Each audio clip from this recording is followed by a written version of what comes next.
2024 লোকসভা ভোটে ষষ্ঠ দফায় জঙ্গলমহলের ঝাড়গ্রাম সকাল থেকেই উত্তপ্ত।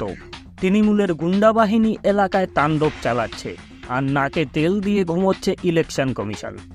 দুপুরের পর থেকে পরিস্থিতি আরও উত্তপ্ত হয়ে ওঠে। ঝাড়গ্রাম কেন্দ্রের অন্তর্গত গড়বেতার মোগলাপাতায় ভোট পরিদর্শনে বেরিয়ে হামলার মুখে ঝাড়গ্রামের বিজেপি প্রার্থী প্রণব টুডু। গড়বেতার মোগলাপাতায় তাকে ঘিরে বিক্ষোভ দেখান একদল তৃণমূলের গুন্ডা বাহিনী। গাড়ি লক্ষ্য করে চলে ইট বৃষ্টি। পরিস্থিতি সামাল দিতে গিয়ে প্রার্থীর নিরাপত্তায় থাকা সিআইএসএফ জওয়ানের মাথা ফেটে যায়। এলাকা ছেড়ে কার্যত দৌড়ে পালান প্রার্থী প্রণব টুডু। ভোটে অশান্তির খবর করতে গিয়ে আক্রান্ত হন সংবাদ মাধ্যমে। বোমাবাজি, গুলি, খুন, ভোট নয় যেন চলছে মৃত্যু মিছিল। নমস্কার বন্ধুরা, বিএম নিউজ টিভি চ্যানেলে আপনাদের সকলকে স্বাগত জানাই। চ্যানেলটিতে নতুন হয়ে থাকলে চ্যানেলটিকে অবশ্যই সাবস্ক্রাইব করবেন এবং পাশে থাকা বেল আইকনটি টিপতে ভুলবেন না।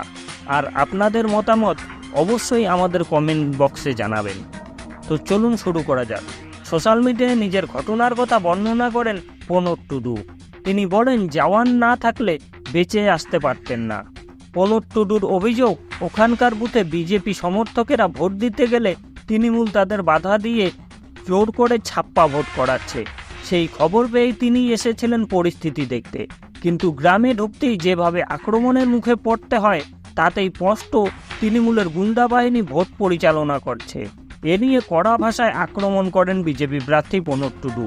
তার কথায় নিরাপত্তারক্ষী না থাকলে বেঁচে ফিরতে পারতেন না।